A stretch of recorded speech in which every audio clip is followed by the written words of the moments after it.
I'm David. And let me tell you, nothing in my 10 years of working in corporate America prepared me for the way that morning unfolded. You know how people say you can sense a storm before it hits? For me, the storm came in the form of my boss's shadow sliding across the frosted glass of my cubicle wall. It was just after 11:00 a.m. The office hummed with the usual rhythm: keyboards clacking, phones ringing, that faint smell of burnt coffee drifting from the break room. But then I heard that sharp, hurried stride, the kind of walk a manager uses when he's not coming over to make small talk. My boss Richard appeared without so much as a nod. His face was tight lips pressed like he'd bitten into something bitter. And then he dropped the words that detonated my whole world: shut down your workstation and leave. No explanation, no context, just an order. For a split second, my mind raced. Maybe this was some impromptu drill. Maybe he meant I could go home early. But deep down I knew Richard wasn't the kind of man to hand out favors. Every move he made was calculated, laced with ego and control. He liked watching people squirm, and now I was his target. I looked up at him, hoping for a hint of reason. None. His jaw clenched harder, daring me to question him. "You heard me?" He pressed, arms folded like a judge waiting for a confession. My throat went dry. I wanted to push back, to demand clarity. But years of working under Richard had taught me something crucial. Arguing with him was like trying to teach a rock to float. Useless. Dangerous. "Do you want me to log out of the monitoring software?" I asked carefully. "Or actually power down the entire system?" He rolled his eyes. "Don't play games. Full shutdown. Now." I froze. Those two words, full shutdown, weren't casual. They were loaded, lethal. Because my workstation wasn't just a workstation. It was the one terminal in the entire company tied directly into our biggest client's live feed, a secure connection that streamed real-time product data, inventory status, and green light signals for a launch that had been planned for months. Every marketing campaign, every distributor, every logistics partner, they were all synced to that feed. If it went down, the ripple effects would be catastrophic, and Richard had just ordered me to kill it. I stared at my screen, my heart pounding so loud I could barely hear the office around me. He was standing over me, impatient arms crossed tighter now, like he thought this was some power play he needed to win. I had two options: defy him and risk being fired on the spot, or obey him and watch everything collapse. The seconds stretched like hours. Finally, I nodded. My fingers hovered over the keyboard, trembling slightly. I initiated the shutdown sequence. The screen flickered with warning prompts. Terminate live connection, disconnect feed, proceed with shutdown. Each confirmation hit me like a hammer. Yes. Yes. Yes. 60 seconds. That's all it took to sever months of meticulous preparation. The screen went black. The hum of the fan died. The system was gone. I leaned back, exhaling the breath I didn't realize I'd been holding. The silence of that machine felt heavier than any noise I'd ever heard. I logged the action into the audit system. Client feed terminated per manager instruction. Cold. Clinical. Permanent. Richard smirked. "Leave your badge on the desk. Take the rest of the day off. I'll handle things from here." I unclipped my badge, laid it down, and looked him in the eye. "Am I coming back?" "We'll see," he replied, turning on his heel and striding away like a man convinced he'd just claimed a victory. But deep down, I already knew. He hadn't claimed a victory. He'd just lit the fuse of a disaster. And when it blew, I wasn't going to be the one standing in the blast radius. The moment Richard walked off, leaving me with nothing but a dead workstation and the weight of what I'd just done, I sat frozen in my chair. You know that feeling when you're watching a car accident unfold in slow motion, powerless to stop it? That's exactly what shutting down that machine felt like. Because here's the truth: that workstation wasn't just another piece of company equipment. It was the nerve center. The only authenticated terminal wired directly into our biggest client's live data feed. Imagine a control tower at an airport, every plane waiting for clearance, every departure timed to the second. My machine was that tower, and Richard had just ordered me to switch off the runway lights during rush hour. That terminal wasn't something you could simply boot back up. I had designed it myself under strict compliance and security protocols. Encryption keys, authentication, handshakes, verification, hashes, layers upon layers built to protect a $2 million contract. The COO had personally insisted that only one person, me, maintain access to it, because the risk of leaks or corruption was too high to spread around. Richard hated that fact. He saw it as me holding power over him, when really it was about protecting the client. He used words like territorial and gatekeeping whenever he talked about my role. But the truth was simple: if anyone else tinkered with that setup without knowing what they were doing, the entire client launch could implode. And now it had. I leaned back, staring at the black screen, thinking about the marketing blitz scheduled for that afternoon. Billboards, social media campaigns, distributors standing by for the green light. Every piece of that puzzle depended on the data feed I had just severed under Richard's command. I knew what was coming next. Panic, calls from the client, angry executives scrambling for answers. But me. For once, I wasn't the one scrambling. I'd done exactly what I was told, and I documented it. As I packed my bag slowly, almost deliberately, I felt an odd calm settle over me. Maybe it was relief. Maybe it was the knowledge that when the storm hit, I wouldn't be the one holding the umbrella full of holes. Still, I couldn't just go home. No, I wanted to see it. I wanted to witness the moment Richard's power move detonated. So I headed down one floor to the cafe overlooking the lobby. From there, I had the perfect vantage point. I ordered a coffee, sat by the window, and waited. This wasn't about revenge, not yet. It was about knowing that sometimes the only way to make the truth undeniable is to let it play out in full view where no spin can disguise it. And before I dive deeper into what happened next, let me pause right here to ask you something. Have you ever been in a situation where you followed an order you knew was wrong, but you did it anyway because that was your job? If you have, the mix of fear and grim satisfaction that comes when reality catches up with those who gave the order. Share your story in the comments below. I'd love to hear it because stories like these remind us we're not alone in navigating toxic leadership. And while you're here, make sure to subscribe because what comes next in this story will show you exactly how one arrogant decision can unravel an entire empire. By the time I looked up from my cup, 30 minutes had passed. The lobby doors slid open and in walked Richard. He looked smug, his tie loosened, coffee in hand, as if he'd just delivered himself a victory speech over lunch. He didn't see them at first, but I did. The COO, the client's representative. Their faces were carved with urgency and fury. They weren't there for pleasantries. They were there for blood. And Richard. He had no idea that the first cracks in his carefully constructed facade were about to split wide open. From my seat in the cafe, I leaned closer to the window watching as Richard finally noticed them. The COO and the client's rep both standing stiff and sharp, waiting like prosecutors at the courthouse steps. For a heartbeat, he froze. Then he tried to cover it up, straightening his tie, lifting his chin like a man who still believed he was in control. I couldn't hear their words, but I didn't need to. The COO's posture said it all, jaw-tight eyes burning with the kind of authority that cut through excuses. The client rep gestured sharply, her phone in hand. Screen lit up as if she was brandishing evidence. They weren't here to talk. They were here to demand answers. And I already knew the question. Why is the system offline 2 hours before launch? Richard's mouth moved, hands spreading in that half-open way he always used when he wanted to look cooperative without actually being so. I'd seen it 100 times, him stalling, pretending, buying seconds to invent a lie. But this time, no performance could save him. The COO pointed toward the elevator, and together they marched upstairs. Richard followed, shoulders tense, his swagger dimming with each step. I stirred my coffee slowly. The steam rose in gentle curls, but inside me my thoughts were racing. I had warned him. I had asked him twice if he was sure. He had dismissed me, told me not to play games. And now the games were over. By the time I returned to the office floor, the air had changed. You can always feel it when something is wrong in corporate life. Conversations drop to whispers. People avoid eye contact. The silence grows heavy, thick, like fog pressing against the glass walls. 2 junior analysts were huddled near the printer, speaking in low voices. When they saw me, one of them blinked, startled. "Hey, I thought you left," she said. I grabbed a coffee, I replied evenly. "What's going on?" "The feed's down," the other whispered. "The client's here. Richard's with the COO in the server room, and they don't look happy." I gave them a small, sympathetic nod, pretending to share their surprise. But inside I already knew the script.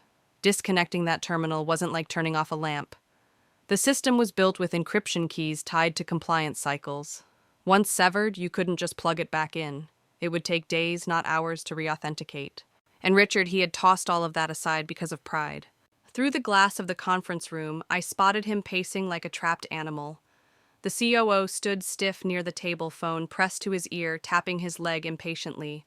The client's rep sat rigid, arms crossed, eyes drilling into Richard as if she could reduce him to ash with a stare. I could have stepped in. I could have walked into that room, offered explanations, tried to soften the blow. But why he had dismissed my warnings for months, laughing them off as too complicated. He called my work gatekeeping, said I was just trying to make myself indispensable. No. This time the truth was going to speak louder than any defense I could give. I returned to my desk, logged into my email, and kept my expression neutral. Around me the murmurs spread like wildfire. Phones buzzed, Slack messages pinged, and in every corner of the office people whispered about the launch disaster. I leaned back in my chair and thought about something. When you follow an order you know is wrong, you're caught between survival and sabotage. You're damned if you do, damned if you don't. But the only difference is whether you document it. And I had.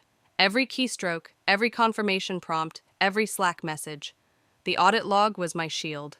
So when Richard emerged from the conference room, face flushed and voice tight as he barked at an assistant, I didn't flinch. He turned, spotted me, and snapped, "What are you doing here?" "You were told to leave." I looked up calmly. "I was told to shut down the terminal," I said softly. "And I did exactly that. Twice I asked you to confirm. Twice you said yes. It's all logged." His jaw worked, struggling for words. Finally, he muttered, "You could have warned me." I held his gaze. "Richard, I did." For a moment, silence hung between us. Then he stalked away, blinds snapping shut behind him as he disappeared into his office. I turned back to my blank screensaver and let the weight of it all sink in. The fuse was lit. The explosion was inevitable, and I was no longer the one holding the match. The silence in Richard's office spread like poison through the entire floor. Everyone knew something irreversible had happened, even if they didn't know the full scope yet. And me, I sat at my desk staring at a screen that now only reflected my own face, knowing exactly what came next. When Richard had ordered me to shut down that terminal, I hadn't argued, I hadn't sabotaged. I had executed his command to the letter. But I'd also done one other thing, the one thing he hadn't considered. I documented it. Every step, every click, every confirmation. My audit note sat in the system like an unblinking witness client feed, terminated per manager instruction. Time-stamped, immutable, undeniable. That sentence was my lifeline. I gathered my bag slowly, deliberately. My co-workers whispered near the kitchenette, their voices trembling with speculation. The client's furious. The COO hasn't left the server room. Richard looks like he's about to break. None of it surprised me. They were only just waking up to the nightmare I had already foreseen. As I slung my bag over my shoulder, I thought about leaving. Just walking out into the crisp winter air, disappearing into the city, and letting the chaos burn itself out. But a voice inside me whispered, "Stay, watch. See it unfold with your own eyes." So I did. I headed back down to the cafe, ordered another coffee, and sat by the window again. This time my reflection on the glass looked different. Not nervous, not afraid, just steady. From that vantage point, I had a perfect view of the lobby. 20 minutes later, Richard reappeared, and the difference in him was stark. His earlier smugness was gone. His shoulders sagged, his jaw tight, his pace less confident. He still tried to project control phone in one hand, coffee in the other, but his eyes darted nervously toward the entrance. And then I saw them. The COO, the client rep, their expressions carved in steel. They weren't exchanging pleasantries. They were confronting him in public right in front of reception. I could almost imagine the COO's voice sharp as a blade. "Why is the system offline 2 hours before launch?" Richard stalled, gestured helplessly, tried to explain. But I knew it was useless. The live feed wasn't just down. It was severed, disconnected in a way that couldn't be patched back together without days of compliance cycles. No shortcuts, no miracles. From my table, I sipped my coffee and thought about the irony. For months, I had warned him the system's security was deliberate. One wrong move and everything would shut down to prevent corruption. He called me paranoid. He laughed it off. He told me not to overcomplicate things. And now that very complexity, the one he dismissed, was devouring him whole. Eventually, Richard followed the COO and the client rep upstairs again, their faces tight, his voice desperate. I stayed where I was, letting time pass until curiosity finally pulled me back to the office. When I returned, the shift was unmistakable.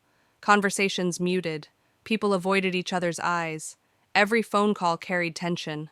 A pair of junior staffers scrolled frantically through old backups, whispering, "Maybe we can reroute. Maybe we can fake a signal." But I knew better. The system wasn't designed to bend. It was designed to break rather than risk exposure. And no one could piece it back together without the keys Richard had just tossed aside. Through the glass of the big conference room, I caught sight of him again, pacing, sweating, arguing with the COO.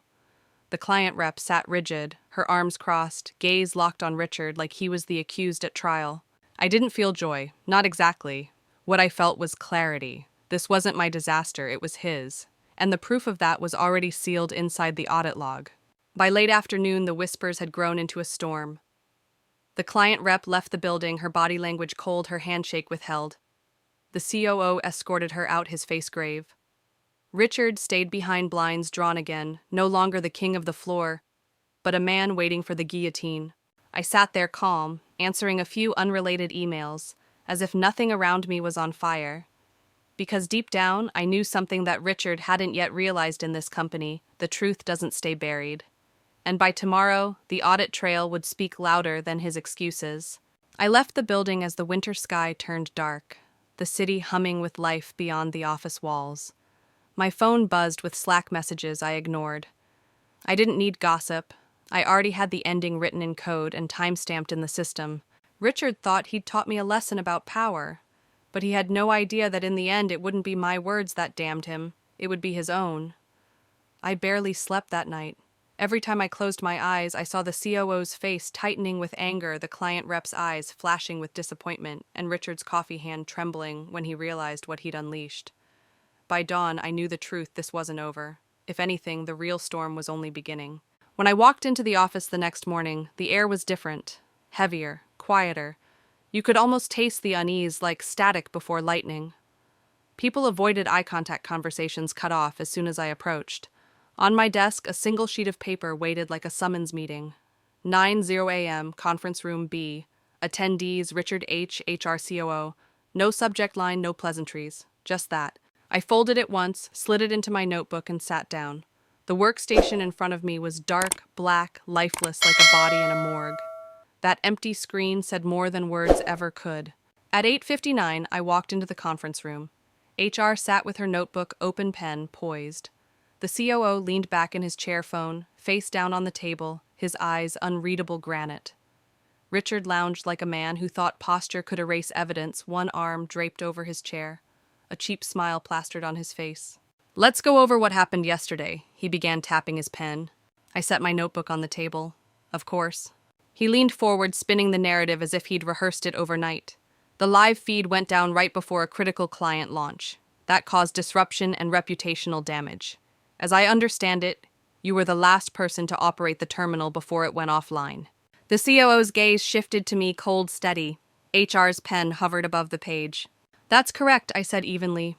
"I shut it down per Richard's direct instruction at 11:04 a.m. yesterday.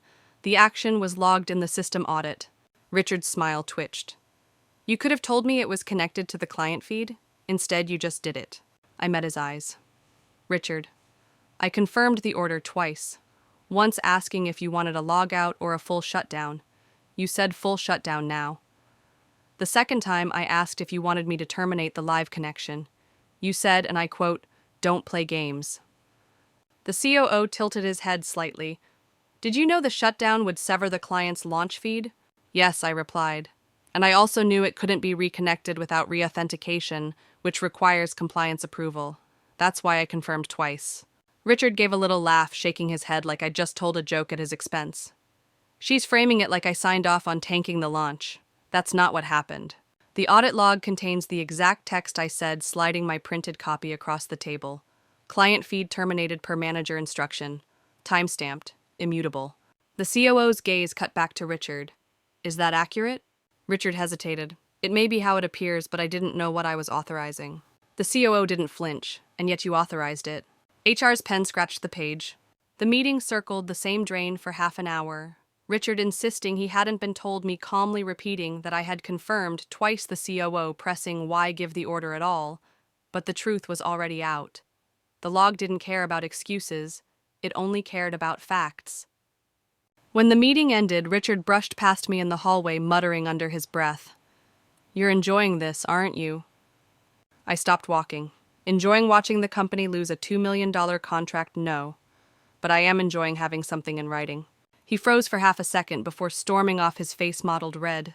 And here's the thing, in corporate America, paper trails aren't just records. They're weapons.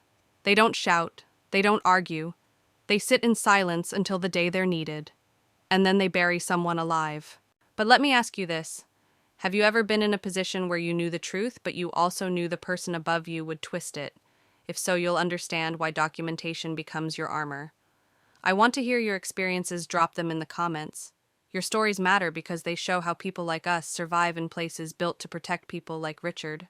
Because survival isn't about winning arguments, it's about keeping receipts. And I had mine. The hours after that meeting dragged like weights tied to my ankles. Everyone could sense something was unraveling, but no one wanted to say it out loud. Corporate silence is like a blanket, thick, suffocating, and carefully arranged to cover the ugliest parts. Yet beneath it, you can still feel the floor shaking. By mid-afternoon, rumors were spreading faster than wildfire. People huddled at the corners of their cubicles, whispering, their eyes flicking toward Richard's office, where the blinds had been pulled tight again. Some were already scrolling through job postings on their monitors, others pretending to be deep in spreadsheets while their ears strained for the latest gossip. Me, I kept my head down, answering routine emails like nothing was wrong, though inside, I was counting each minute. Because every tick of the clock brought us closer to a moment Richard couldn't escape. At 3:00 p.m., HR sent me an email that changed the game. Please prepare any documentation, correspondence, or notes relevant to the events of yesterday. Forward directly to me before 10:00 a.m. tomorrow.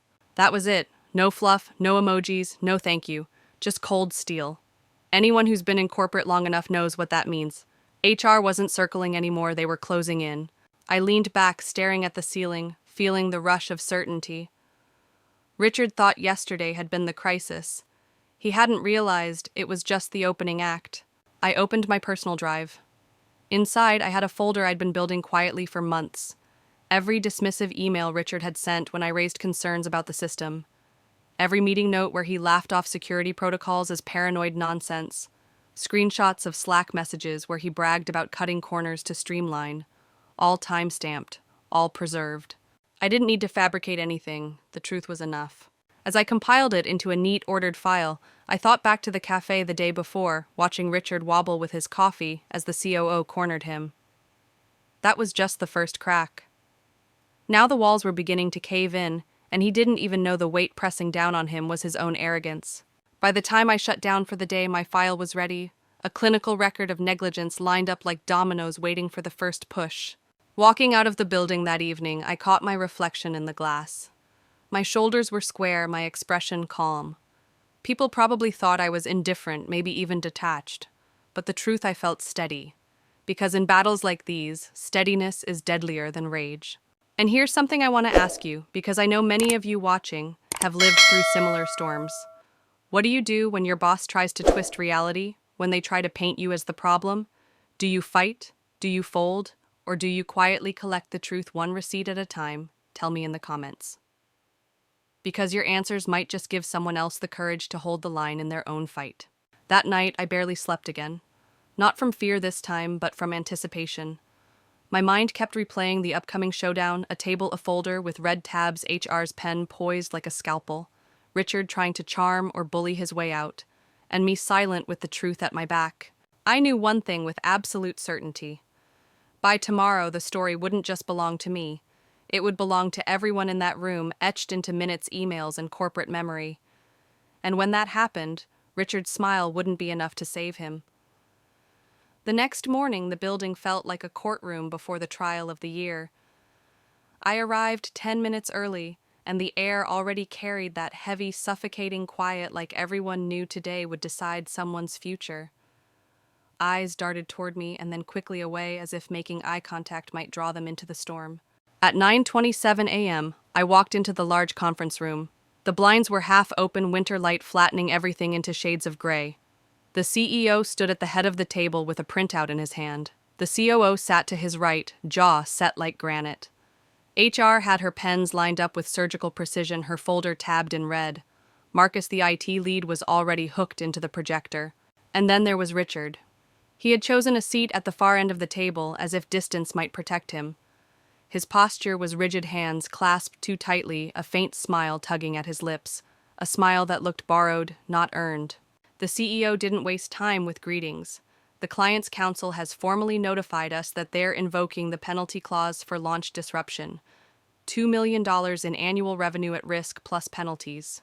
He looked around the room, his voice steady but cutting. They are also reserving the right to terminate for cause. The silence was total, not shock recognition. Show the sequence, the CEO said flatly. Marcus projected the audit trail. Routine lines scrolled by timestamp after timestamp until one sat frozen on the screen in stark black and white. 11:04:17. Client live feed, terminated per manager instruction. The room shifted as everyone's eyes locked onto that single line. The CEO lowered his printout. Explain why that instruction was given. Every gaze slid to Richard. He cleared his throat, tried on a reasonable smile. We were consolidating control of key systems.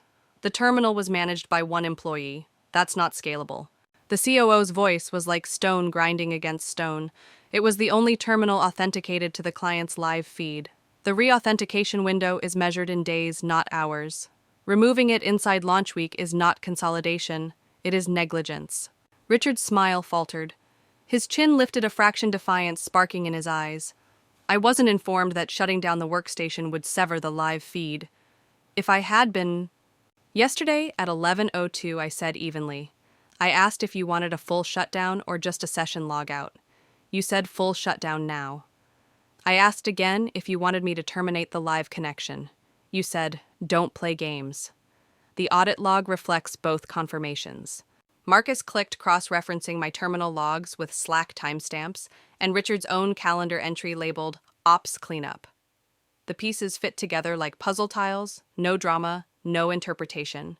Just alignment. Legal adjusted her glasses. Ms. M, did you make any discretionary decisions beyond executing the instruction? No, I said. I executed the command I was given and documented it. Did you withhold information that would have prevented the instruction? I asked for confirmation twice, I replied. Mr. H has repeatedly directed me not to overcomplicate explanations. I kept my language simple. I also sent him the security protocol summary last week. I slid a printed copy forward. HR picked it up without looking at me. Richard leaned forward, his palms open, his voice taking on that faux warmth he used in client meetings. Look, the core issue is single point failure. We can fix that by distributing access.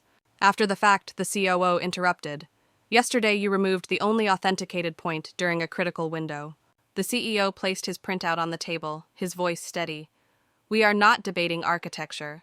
We are addressing consequences. His gaze cut to me. How long to restore? I pictured the steps: client security officer signatures, test packets, validation hashes. Best case 48 hours, realistically 72. There are external approvals we don't control. The CEO nodded, once jaw tightening. Understood. The meeting broke into tasking, Marcus prepping staging environments, legal triaging penalty language, HR scribbling notes that already looked like a verdict. Richard sat at the far end, staring at the table, his earlier smile cracked beyond repair. For the first time since this started, I felt the weight shift. Not victory, not triumph, just balance tipping toward truth. Because in that room, no one could spin away the words carved into the audit log, and Richard finally realized it. When the meeting broke, the others streamed out quickly, COO heading for his next call, legal, clutching her folder like a weapon, HR sliding her red-tabbed binder into her bag. Only Richard lingered, moving slower than usual, his hands pressed flat on the table, as if hoping the polished wood might steady him. I waited until I was the last one gathering my things. That's when he came over, his voice lowered to a conspiratorial whisper. Help me out here, he said. You know, I didn't mean to crater the launch. Say I misunderstood you. Say something that takes the edge off. I kept my tone calm, almost gentle. Richard, I'm not your edge. I'm the person who told you for 3 months those controls weren't optional. You called it territorial. You called it gatekeeping. Yesterday you called it games. And now the log calls it what it is. Color rose high in his face. His jaw flexed, and then he leaned closer, his words edged with threat. If you hang me out to dry, you'll look vindictive. You'll get a reputation. I met his stare without flinching. I already have a reputation here. I do my job. I document. And I keep systems safe. That's not changing. His smile came then brittle and practiced, never reaching his eyes. Careful, he muttered, before turning on his heel and disappearing down the hallway. That word echoed in my ears long after he'd gone. Careful. It sounded less like advice and more like a warning thrown over his shoulder, the kind that hopes to rattle you into submission. I returned to my desk, opened my inbox, and found the COO's request waiting. Join me in my office for a client recovery call at 11:15. When I walked in, the COO was already on the line with the client's security officer. Her voice carried through the speaker, weary but precise. We'll prioritize approvals, but we're documenting root cause. Send your internal audit and the instruction chain. The COO glanced at me. I nodded once. You'll have everything within the hour, he told her. The call ended without warmth, but with something almost better clarity, a path forward. I spent the next hour assembling every piece, the audit logs, the Slack confirmations, the compliance protocol I'd emailed Richard the week before the calendar cross-references. Each fact slotted neatly into place, forming a wall no one could climb over. By mid-afternoon, the office buzzed again, but not with relief, with unease. Phones rang off the hook. Marketing scrambled to reschedule campaigns. Distribution fumed over delays. People whispered about the penalties, the possible contract termination. Through it all, Richard sat in his office, blinds open this time, waving his pen as he spun his version of events over the phone. But I knew the truth was no longer his to spin. It was written down, documented, time-stamped, and now resting in HR's hands. And here's the hard part. The part no one likes to admit: watching a man unravel isn't satisfying. It isn't triumphant. It's sobering. Because what you see is not just his fall, but the ripple of damage spreading outward to coworkers, to clients, to the entire company. Pride doesn't just consume the person who holds it. It devours everyone in its orbit. So I'll ask you this. Have you ever witnessed someone's arrogance bring down not just themselves, but everyone around them? Share your story in the comments, because stories like that remind us of a simple truth. Responsibility isn't personal, it's communal. And when a leader refuses it, the whole community pays. I hit send on the recovery packet just before 3:00 p.m. The files slid into the Etherfax, marching into servers where no excuses could erase them. That night when I shut my laptop, I felt something I hadn't felt in days: steadiness. Not relief, not victory, but the quiet certainty that comes when you know the ground beneath you is solid. And the next day, that certainty would be tested again because Richard's fall wasn't over. It was only gathering speed. The following morning, the building felt like it was holding its breath. When I swiped my badge and stepped inside, the lobby was too quiet, as if the walls themselves were waiting for the verdict. I rode the elevator up, the hum of the cables loud in the silence, and when the doors opened, I could see it in everyone's faces. Avoided glances, whispered conversations cut short, fear clinging to the air like smoke after a fire. At 9:30 sharp, I walked into the largest conference room on the floor. The blinds were half-drawn, pale winter light spilling in across the table where the entire hierarchy of the company had gathered. The CEO stood at the head, his eyes flat and unreadable. To his right sat the COO, jaw set in a line that looked carved from stone. HR was there, her notebook open, 3 pens arranged neatly as if each one could draw blood. Legal sat beside her glasses, low, a stack of papers ready. Marcus, our IT lead, hovered by the projector with his laptop plugged in. And then there was Richard sitting at the far end, posture rigid, his hands folded so tightly, his knuckles blanched white. The faint smile he wore looked like it had been stapled onto his face. The CEO began without preamble. At 8:51 this morning, the client invoked the penalty clause for launch disruption. They're reserving the right to terminate for cause. That's $2 million in revenue at risk plus penalties. His voice was calm, almost unnervingly so. Marcus, show the sequence. The screen filled with scrolling audit entries, routine lines of system activity, timestamps, ticking like a metronome until the one line that mattered appeared in bold font 11, 0417, client live feed, terminated per manager instruction. The words hung in the room like a verdict already delivered. Explain why that instruction was given, the CEO said, his tone as steady as iron. All eyes turned to Richard. He cleared his throat, trying on a measured smile. We were consolidating control of key systems. The workstation was owned by a single employee. That's not scalable. The COO's reply came fast-clipped. It was the only terminal authenticated to the client's live feed. The re-authentication cycle takes days. Removing it inside launch week isn't consolidation, it's sabotage. Richard faltered. His smile slipped. I didn't know shutting it down would sever the feed. If I had been warned. I kept my tone level almost clinical. At 11:02, I asked if you wanted a full shutdown or just a logout. You said, full shutdown now. I asked again if you wanted me to terminate the live connection. You said, don't play games. The log reflects both confirmations. Marcus tapped a key, pulling up Slack cross-references, calendar entries, my terminal logs.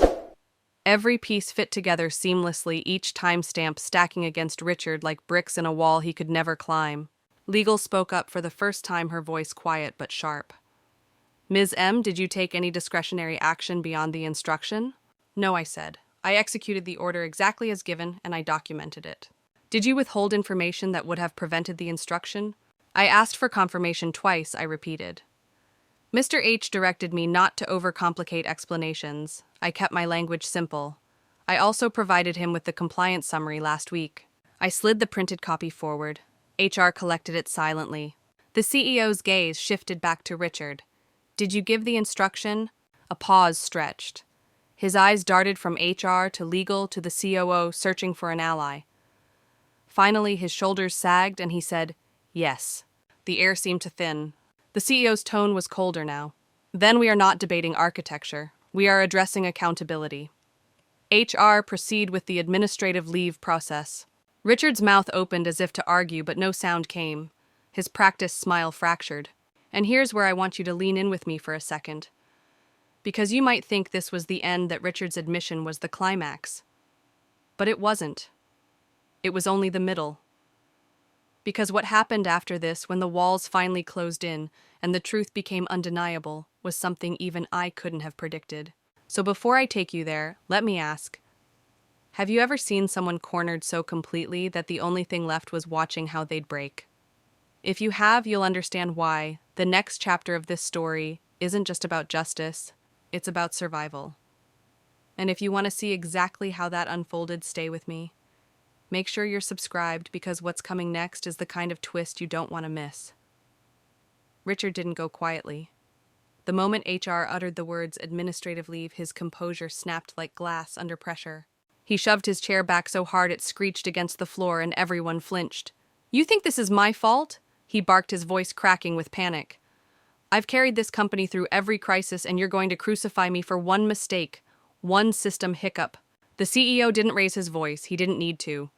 This wasn't a hiccup, he said evenly. This was a decision, and it cost us millions. Richard's face flushed, red sweat beading along his hairline. His eyes darted toward me, blazing with fury. This is her doing.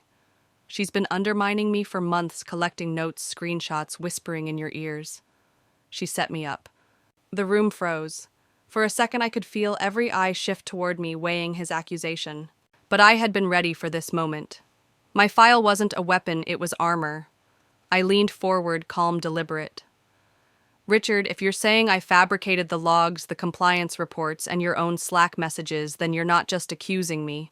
You're accusing Marcus IT Security and the audit system itself. Do you want to stand by that? Marcus spoke before Richard could answer. Every entry is triple verified.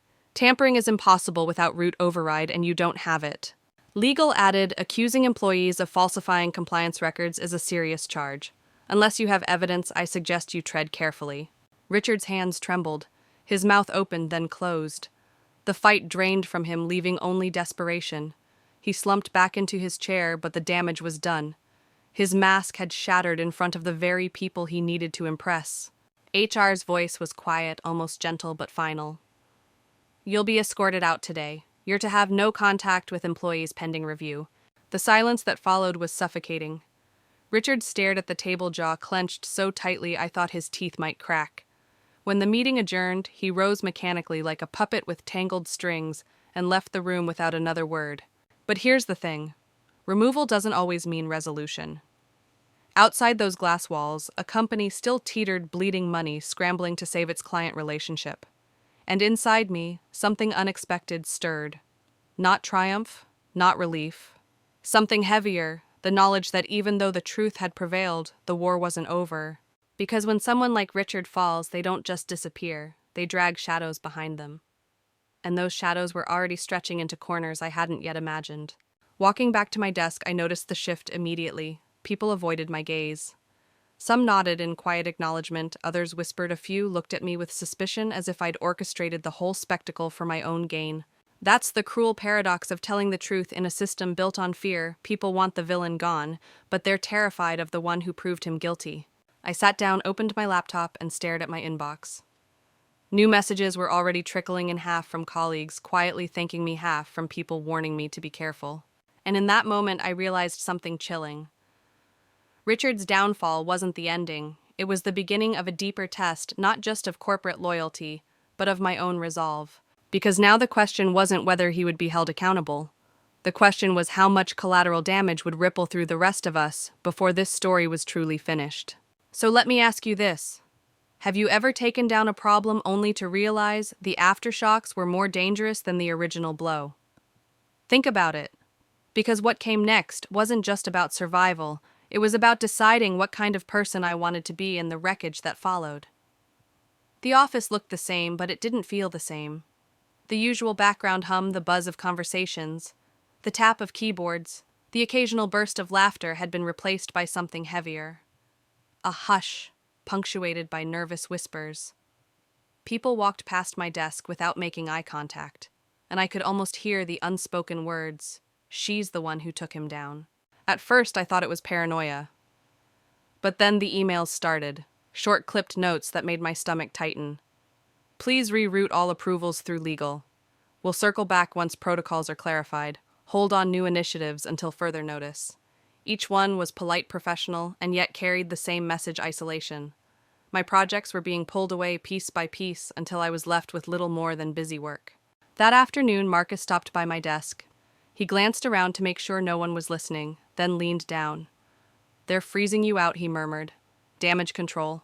Nobody wants to be tied to you right now, not until this blows over." His words stung more than I expected. I had spent years proving my worth, backing every claim with receipts, building a reputation for reliability. And now, overnight, I was radioactive. By evening, my inbox held a single meeting invite from the COO, Strategy Session Client Retention. The title should have felt like progress. Instead, it felt like a summons. The next morning, I walked into the glass conference room where the COO, legal, and a senior partner from marketing were already seated. Their faces were composed but strained. The COO didn't waste time. "We've been in talks with the client. They'll stay if we pay penalties and commit to quarterly compliance oversight. It's brutal, but survivable." Legal added, "They also want an internal report. Names, decisions, dates. Something they can take back to their board." My pulse quickened. I already knew what that meant. My documentation, my emails, my logs. They weren't just evidence anymore. They were ammunition. The COO turned to me. "You're the only one with the full trail. We need it packaged by Monday." I nodded slowly. "You'll have it." But as I left the room, my thoughts spiraled. Because here's the thing, evidence doesn't exist in a vacuum. Once released, it shapes perception. It becomes narrative. And I had no control over how they would wield mine. That night, alone in my apartment, I sat at my dining table with the files spread out like puzzle pieces.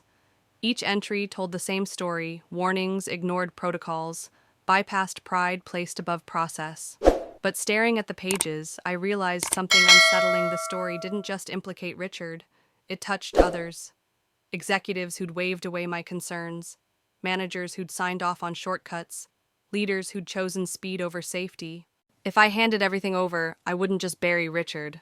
I might drag down half the leadership team with him. And that's when the whispers at work began to make sense. People weren't afraid of me because I'd exposed Richard. They were afraid of what else I might expose, what else my meticulous record-keeping might reveal if someone asked the wrong question. For the first time, I understood the weight of my position. I wasn't just an employee anymore. I was the keeper of a story powerful enough to reshape the company. And here's where I'll pause and ask you, what would you do in my place? Would you release everything knowing the truth could topple more than one guilty party?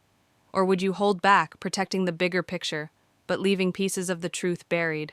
Because standing in that quiet apartment, I realized the next move wasn't about survival. It was about conscience. And conscience, I was about to learn, can be the heaviest burden of all. I thought the worst was over when Richard was escorted out, but the days that followed proved me wrong. The office had become a maze of closed doors and hushed conversations. People who once stopped by my desk to ask for advice now avoided me altogether, as if my presence alone was a liability. But the real blow came when I got a calendar invite labeled simply "Review Session, Confidential." No sender, no details, just a time and a room number. When I walked in, 3 people were already waiting: the COO, the head of legal, and unexpectedly one of the board members. That alone told me everything. This wasn't routine, this was surgical. The board member, a silver-haired man with a gaze sharp enough to cut glass, wasted no time. "We've reviewed the documents you provided. Impressive work. But there are gaps. Decisions signed off by more than one party. Overlaps between Richard's directives and upper management approvals." My stomach tightened. I knew where this was headed. The COO leaned forward. "Here's the thing, we can't afford to bleed leadership right now. The client wants accountability, yes, but they don't want instability. So we're asking you to prepare a streamlined version. Focused, Richard-centric, clean." Clean. That word sat like poison on my tongue. I asked carefully, "So you want me to omit data?" Legal interjected smoothly. "Not omit. Prioritize. Craft the narrative around Richard's choices. It's not fabrication, it's emphasis." My hands went cold. Emphasis. Narrative. I knew spin when I heard it. They wanted me to polish the truth until it fit the company's survival strategy. For a moment, the room was silent, except for the faint buzz of the fluorescent light overhead. And in that silence, a realization settled on me. They weren't protecting Richard anymore. They were protecting themselves. The board member spoke again, softer now, but more dangerous for it. "This isn't just about Richard. It's about the company's future. About your future. You've proven yourself capable, invaluable even. Don't throw that away by being inflexible." That last word hit harder than any threat. Inflexible, the kind of label that can end a career in a heartbeat. I left the meeting carrying a folder, but what I really carried was a choice. Do I tell the whole truth and risk detonating the upper floors of this company? Or do I play along, protect my job, and live with the knowledge that justice had been edited for convenience? That night, as I stared at my computer screen, my cursor blinking over the draft report, I thought about Richard's face as security escorted him out. I thought about the junior analysts who had pulled 14-hour shifts cleaning up his mess.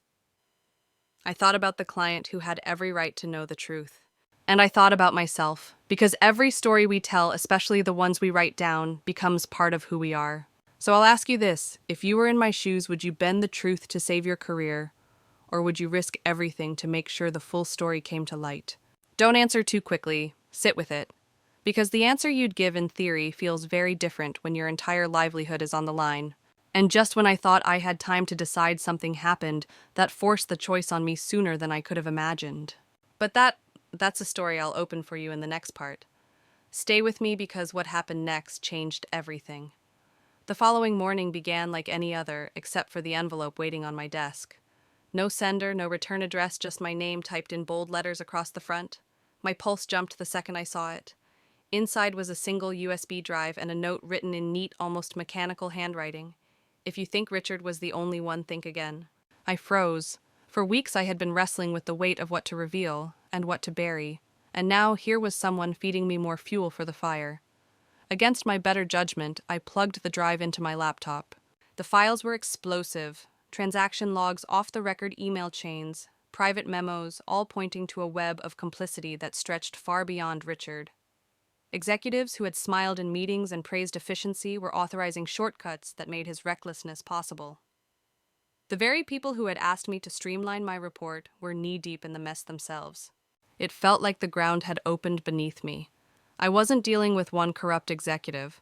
I was staring at a culture of rot, polished to look like leadership. I wanted to slam the laptop shut, pretend I hadn't seen any of it. But I couldn't. Because the more I scrolled, the more I realized someone wanted me to see this. Someone inside the system had chosen me as the messenger, or maybe the weapon. And here's where things twisted. Before I could process what I'd found, my phone buzzed. A text message from an unknown number: "Meet me in the parking garage, level 3, 8:30 tonight. Bring no one."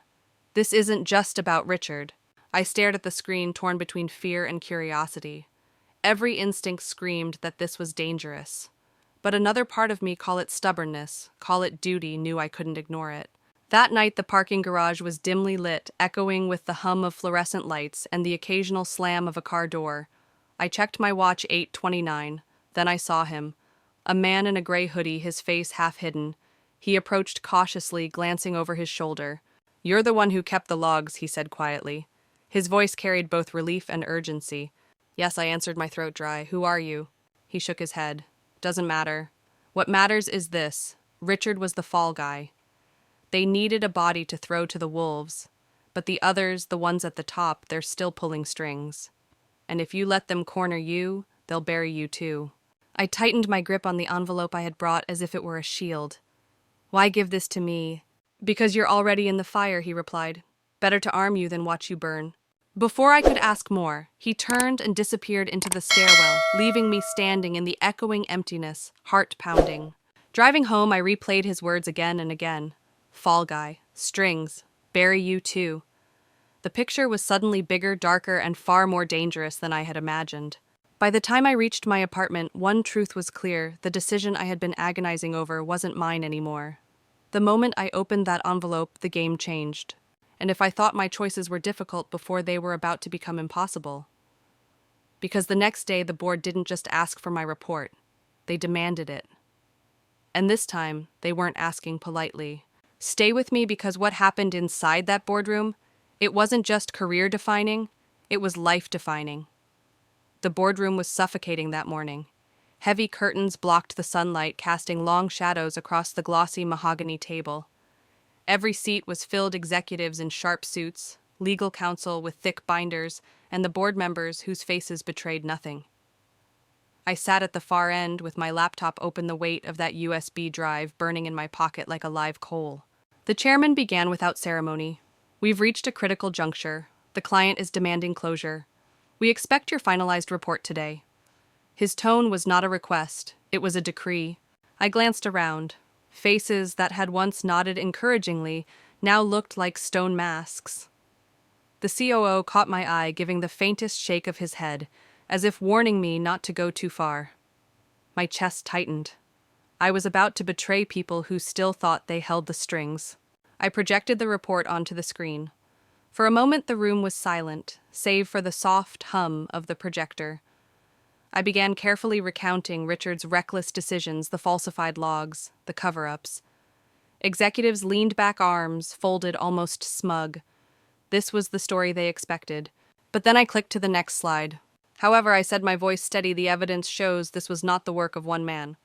Richard may have been reckless, but he was not alone. Multiple authorizations from senior leadership aligned with his directives, which means this was systemic." A murmur rippled through the room. The head of legal stiffened. One of the board members leaned forward, frowning. I clicked again. On the screen appeared the email chains, the transaction logs, the signed approvals from names seated right there in that room. The COO shot up from his chair. "This is out of scope," he barked. "No," I said, my voice louder now, my palms sweating. "This is the truth." The tension was electric. Some stared at the evidence with wide eyes. Others exchanged furious whispers. Then the chairman's voice cut through the chaos. "Where did you get this?"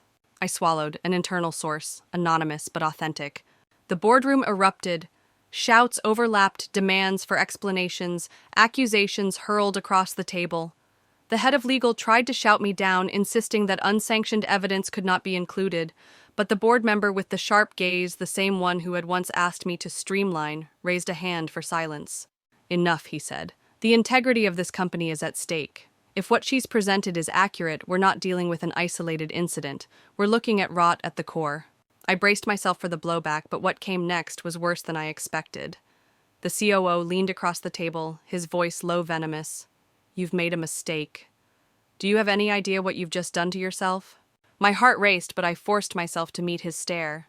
I'd rather live with the consequences of telling the truth than be complicit in a lie. The silence that followed was deafening.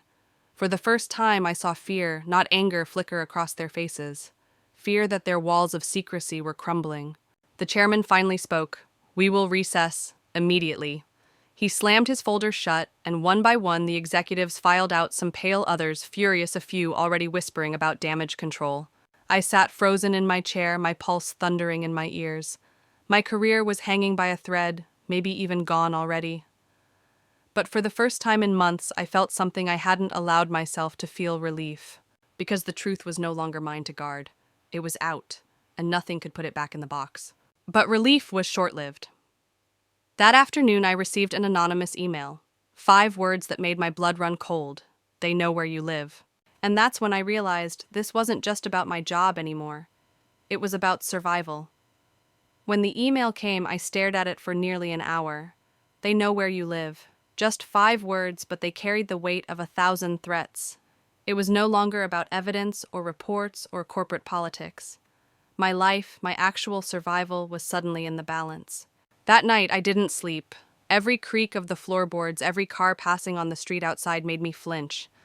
I pulled the curtains tight, double-checked the locks, and sat in the dark with the USB drive clutched in my hand. For weeks, I had been wrestling with whether to release the truth. Now the decision had been ripped from me. The question wasn't if anymore. It was how soon. By dawn, I knew what I had to do. I called a journalist. I trusted someone who had once told me, "When power hides behind walls, light is the only weapon." I didn't tell her everything over the phone, but I asked to meet in a public place. 2 hours later, I slid the USB drive across a cafe table. Her eyes widened as she scrolled through the files. "This isn't just a story," she whispered. "This is dynamite." "Good," I said, though my hands shook. "Because they've already tried to bury me. Let's see how they handle the truth out in the open." The article went live 3 days later. The fallout was immediate and brutal.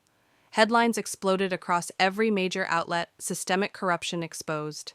Shareholders demanded resignations. Federal investigators launched inquiries. The executives, who had once looked untouchable, were suddenly scrambling for lawyers, their carefully crafted reputations unraveling thread by thread. And me, I was thrust into the spotlight I never wanted. Cameras outside my building, reporters shouting questions. My name tied forever to the scandal.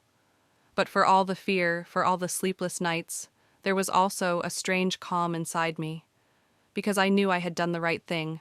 One evening, weeks later, I walked past the corporate tower where it had all begun. The glass windows gleamed under the city lights, but now they looked less like symbols of power and more like mirrors reflecting decay. For the first time, I allowed myself to smile. Because here's the truth I learned, one I want you to carry with you. Silence doesn't protect you. It only protects those who profit from your fear.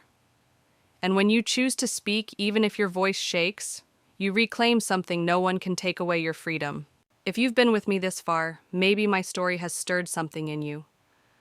Maybe you faced your own version of this pressure to stay quiet, to bow, to accept less than your worth. I want you to remember you don't have to. You always have a choice. And if this story hit, you don't just close this video and walk away. Be part of the community that refuses to be silenced. Hit that subscribe button, share your thoughts in the comments, and let's keep building a space where truth has power. Because this story might have ended here, but the fight for freedom, the fight to live honestly, never really ends. And if you're curious about what happens when silence is broken in the most unexpected way, I invite you to watch the next story. Trust me, you won't want to miss how that one turns out. When the noise finally faded, the reporters moved on, the lawsuits dragged into courtrooms, and the headlines gave way to fresher scandals. I found myself in an unfamiliar silence. At first, it was unsettling. After months of adrenaline, paranoia, and constant noise, the quiet felt too wide, too hollow. But over time, I realized it wasn't emptiness. It was space. Space to breathe again. Space to remember who I was before the battles began. Space to choose what came next, not out of fear, but out of freedom. I started walking in the mornings, something I hadn't done in years. The city looked different at sunrise, softer, stripped of its rush and sharpness. Strangers smiled, and I learned to smile back.